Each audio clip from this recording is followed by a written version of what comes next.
Online TV.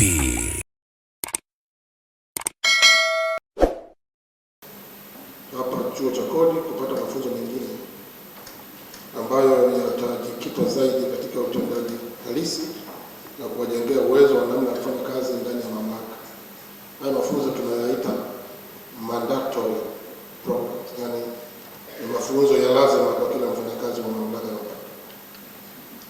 Kama kawaida, mwisho wa mafunzo watumishi watatakiwa kufanya mtihani ili kupima uelewa wa yote ambayo wamefundishwa, na matokeo ya mtihani tutayatuma katika ofisi ya mkurugenzi wa usimamizi wa rasilimali watu na utawala. Hivyo rai yangu kwenu ninyi watumishi wapya ni kuhudhuria mafunzo kwa mujibu wa ratiba na kuhakikisha kuwa mnaelewa yote mnayofundishwa. Labda niwaambie tu, miaka ya nyuma usipofaulu mtihani, sidhani kama ajira yako itaendelea. Kwa hiyo mjitahidi ufaulu. Tayari maandalizi ya mafunzo tumeyafanya, ikiwa ni pamoja na kuandaa mada na wawasilishaji wa mada husika. Sina shaka na watu wa mada, kwani tumewaandalia watu wa mada wazoefu na wabobezi katika mada ambazo wataziwasilisha. Ndugu mgeni rasmi, naomba nihitimishe salamu zangu kwa kuwapongeza tena watumishi hawa wapya na niwakaribishe kujiendeleza katika masuala ya kodi na ushuru wa forodha kwa kujiunga katika mafunzo ya muda mrefu ambayo yanatolewa na chuo hiki mara kwa mara. Asanteni sana kwa kusikiliza.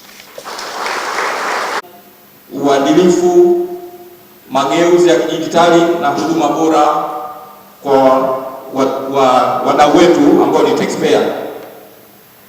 Mkizingatia misingi hii, tunafikia pahala na mtakuwa ni sehemu nzuri ya kuishi ndani ya mamlaka. Kujiunga kwenu mamlaka wa mapato, kama alivyosema mkurugenzi, kumeongeza nguvu za utendaji kwa sababu bado wengi wenu ni vijana ambao tunaamini bado mna ari kubwa ya kufanya kazi. Hivyo mamlaka wa mapato lina matarajio makubwa kutoka kwenu. Tunatarajia kuona matokeo chanya kutokana na utendaji wenu wa kazi, nikiwa na maana kwamba thamani yenu katika mamlaka lazima ijidhihirishe hasa katika kuongeza makusanyo na mapato ya serikali. Ni matumaini yangu kwamba mtazingatia haya yote mliyosema, mlioambiwa hapa na yale ambayo mtafundishwa darasani. Lengo la kufanya hivi ni kuwaweka katika nafasi nzuri ya kufanya kazi kwa kufuata taratibu. Kwa hivyo hamna budi kwa pamoja kudhihirisha uaminifu wenu na uwezo wenu kwa vitendo ili malengo ya TRA yaweze kufikiwa. Lakini sio malengo ya TRA pekee, bali hata malengo ya mtu binafsi. Tumemsikia mkurugenzi akisema kwamba una nafasi ya kukua zaidi ndani ya taasisi. Nisingependa baada ya muda mfupi tupate taarifa ya mienendo sio mizuri ya baadhi ya watumishi. Haitopendeza. Mnategemewa na familia zenu, mnategemewa na taifa, unategemewa na mwajiri. Kwa hivyo hatupendi baada ya muda mfupi tunaanza kushughulika na matatizo ya kinyume na maadili, utendaji ambao hauendi sambamba na taratibu za mamlaka. Leo nafungua mafunzo haya awali ambayo tutapata siku 10 kama alivyosema waliotangulia. Niwasihi mzingatie mafunzo haya na maelekezo kutoka kwa wakufunzi, kwani mafunzo haya ni msingi wa utendaji kazi wenu, ni sehemu ya kazi na ni lazima kuhudhuria bila kukosa kwa mujibu wa ratiba ambazo zipo. Nakumbuka profesa amesema ni sehemu ya ajira na ina nafasi katika ajira zenu. Kwa hivyo mjitahidi kushiriki katika mafunzo hayo. Na upande wa wakufunzi pia ni matarajio yangu kwa wakufunzi nao pia mtaanza kufanya kazi kwa bidii ili kuona watumishi wetu wanafanya kazi kwa matarajio ambayo tunategemea. Na tunatarajia kwamba mtapata fursa pia, msiwe na hofu ya kuuliza maswali mbalimbali.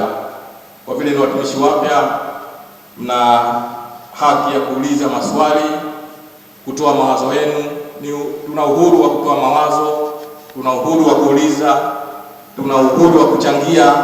Kwa hivyo mtumie fursa hizi kupata mawazo na kutoa mawazo yenu ili tuweze kushiriki kwa ufanisi katika mafunzo haya. Ndugu mgeni rasmi, ni kushukuru wewe pia kwa kutenga muda wako na kuja kutufungulia mafunzo haya. Ndugu mgeni rasmi, mafunzo haya kwa watumishi wapya ambao jumla yao wako 243 wa kada mbalimbali kama ambavyo aliwasimamisha hapa naibu mkurugenzi usimamizi wa rasilimali watu. Mafunzo haya ndugu mgeni rasmi yanaanza leo tarehe 20 na yatadumu kwa muda wa siku 10 hadi tarehe 31 ya mwezi huu wa 7 mwaka 2026. Ndugu mgeni rasmi, utakumbuka kwamba mwaka jana kuanzia mwezi wa pili tarehe 6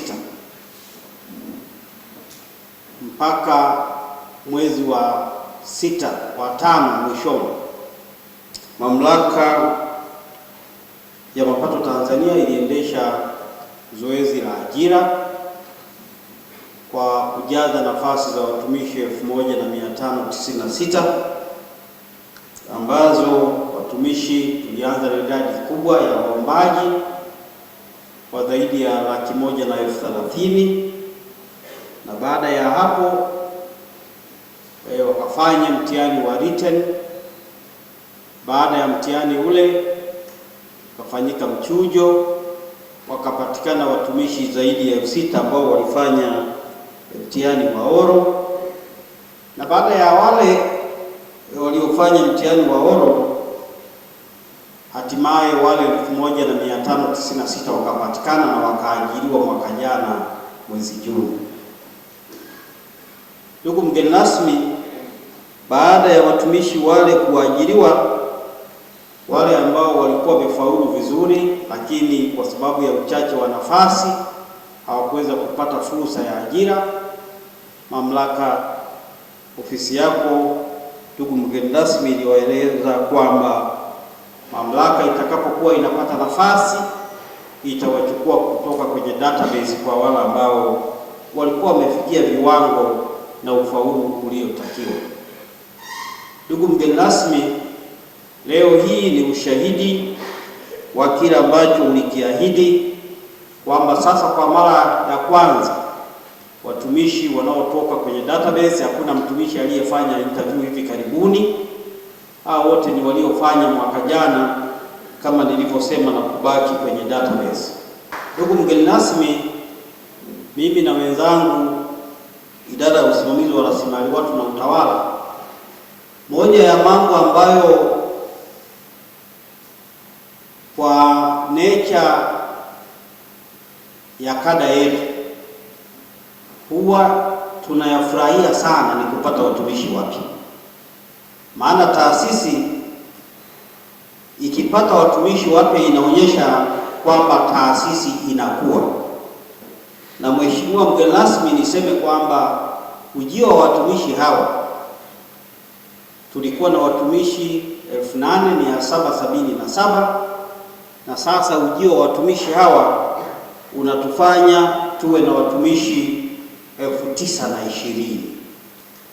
Hivyo tunamshukuru Mungu kwa nafasi hii, watumishi hawa wapya kujiunga na mamlaka ili waje waongeze nguvu kwenye utendaji wa majukumu ya mamlaka.